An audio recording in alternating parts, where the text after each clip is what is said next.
Zviro zvanogara ndichita kuti washeni budisai washeni iome kusvika yati shwawo mumba makukuba umu. Budisai washeni kusvika yati shwawo. Itai muchivhura mawindo munonuhwa mbawo. Komana we. Halo. Muri kudei mabva obuda manje manje chabva chaita kuti mufone muchingobuda makufona. Muri kumbodei.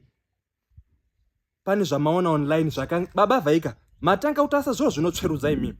Ndakati siyana nekuone zviro zvinotsverudza pa online. Itai semunhu mukuru chamabva mati mungada kundifona kuti munitaure chinyi. Havila School of Contemporary Language. Muda kuti vhaya aende kunota German language. Muda kundinyadzisa mafunga kuti mwana andituke neGerman ndakagara naye oya negirlfriends rake ogara negirlfriends rake achitaura neGerman language mumba mangu ini ndirimo indonyadziswa. German yekwendepi? Vanoitisa German, French neChinese.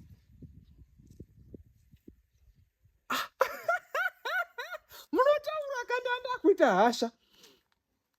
Osaka vakanga vaitisa mwana German language.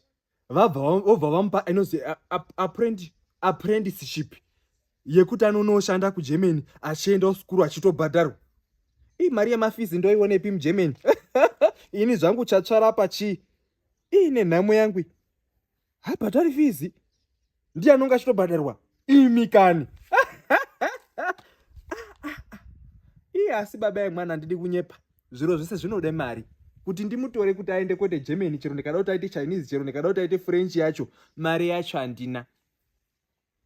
Kune promotion language promotion vakasilasha maschool fees awo.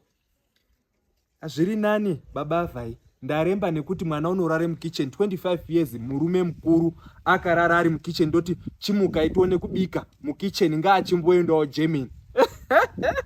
Atawa nirwenyasha otawa nirwenya ngaende German. Aiwa ini charikuda kuti ngaiti German language oitirwa apprenticeship iyoyo yacho iri kutaurwa iyoyo apprenticeship yacho ofunda achibhadharwa. Ndaneta ngekuti murume mukuru 25 years wagarisa urara mukitchen zvichiita kuti anange nyasha auye mukitchen taremba. Eho. Havila School of Contemporary Language. Rega nditoudza mubiya wangu apa. Alright. Zvakanaka. German, Chinese, French.